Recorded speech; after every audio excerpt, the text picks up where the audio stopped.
एक बात बताइए, एक बेसिक सा कॉन्सेप्ट, फिर इसको रिलेट किया जाएगा आगे पोटेंशियल रेडिएशन हम लोग।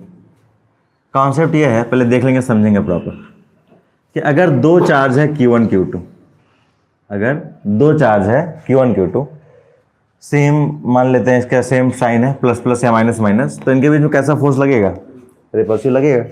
और बाई कुलॉम्स लॉ हम लोग फोर्स के एक्सप्रेशन लिखते थे, तो कोई दिक्कत ही नहीं। इसका डायरेक्शन में ऐसा कुछ होगा, force on one because of two, sorry force on two because of one, ऐसे फोर्स लगेगा इस डायरेक्शन में, force on one because of two, ये होगा।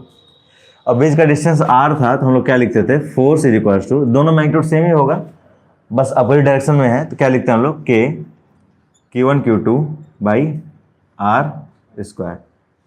याद है ना? अच्छा, इलेक्ट्रिक फील्ड इसी के बाद पढ़ रहे थे हम लोग कि इलेक्ट्रिक फील्ड क्या है। जो रिलेशन बताना चाह रहे हैं उसको समझिएगा। इलेक्ट्रिक फील्ड क्या है? अगर इन दोनों चार्जेस में से कोई एक चार्ज में हटाकर उसकी जगह पे 1 कूलम रख दूं, किसी एक को हटा करके उसकी जगह क्या रख दें, 1 कूलम रख दें, उनके बीच में जो फोर्स लगेगा वो बेसिकली इलेक्ट्रिक फील्ड हो जाता है उस पॉइंट पर। ठीक है ना?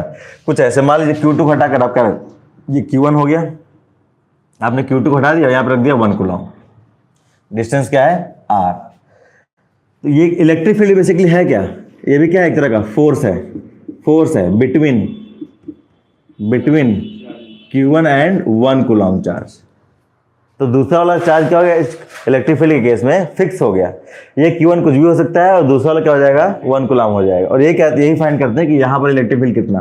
तो याद हो हम लोग लिखते थे फोर्स इक्वल टू क्या लिखेंगे, K Q1 into 1 divided by r square लिखते थे, और यही इलेक्ट्रिक फील्ड हो जाता है। तो electric field equal to formula लिखते थे हम लोग, K Q1 by r square, अगर याद हो आप लोग को तो। कुछ बात समझ आ गया? तो अगर एक चार्ज को हटाकर मैं 1 कूलम रख दूं, तो अब जो फोर्स आप लिखेंगे वो बेसिकली इलेक्ट्रिक फील्ड कहलाता है। बस ये सिंपल सा ट्रांजिशन है और कुछ नहीं। क्या बात समझ में आया? इसको जरा नोट कर लीजिए, फिर आगे बढ़ते हैं। आप लोग फिर से समझ लीजिए। यहाँ दो चार्ज है Q1 Q2, इनके बीच में फोर्स लिखते थे K Q1 Q2 by r square, simple है। फिर नेक्स्ट आप हमारे पास आया इलेक्ट्रिक फील्ड। इलेक्ट्रिक फील्ड इसको ऐसे भी जरा देखिएगा, उन दोनों में से कोई एक चार्ज हटा करके हम वहां पर 1 कूलम चार्ज रख देते हैं, तो इनके बीच में जो फोर्स लिखेंगे वही बेसिकली क्या कहलाता है, इलेक्ट्रिक फील्ड कहलाता है।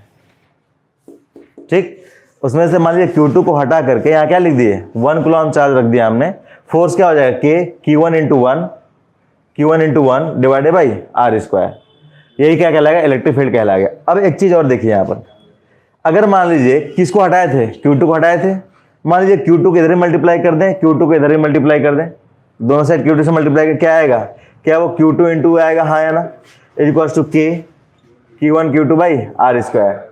ये क्या फोर्स ही है हमारे पास दो चार्ज के बीच का, तो यहां से रिलेशन नहीं आ जाएगा, F equals to Q into E, हाँ या ना? क्या ये रिलेशन याद किए थे हम लोग? ठीक है, तो जो नॉर्मल फोर्स हमारे दो चार्ज के बीच का, वहां से अगर इलेक्ट्रिक फील्ड की तरफ आप जाते हैं, कुछ नहीं करना है, इलेक्ट्रिक फील्ड भी एक तरह का फोर्स ही है, बस वो क्या होता है, उसमें से दो में से कोई एक चार्ज क्या हो जाएगा, 1 कूलम चार्ज हो जाएगा, बस इतना ही है। इसको नोट करिए। फिर पोटेंशियल एनर्जी पर शिफ्ट होते हैं। एक रिलेशन यहां पर देखने को मिलता है, सेम पैटर्न पोटेंशियल एनर्जी पे देखने को मिलेगा, potential energy to potential, electrostatic force to electric field, ठीक है ना, electrostatic force to electric field. जब आप इलेक्ट्रोस्टैटिक फोर्स से इलेक्ट्रिक फील्ड की तरफ जाएंगे तो बस Q2 को या किसी एक चार्ज को 1 कूलम रख देंगे, काम हमारा वही होगा। सेम पोटेंशियल एनर्जी के लिखेंगे, पहले इसको नोट कर लीजिए एक बार।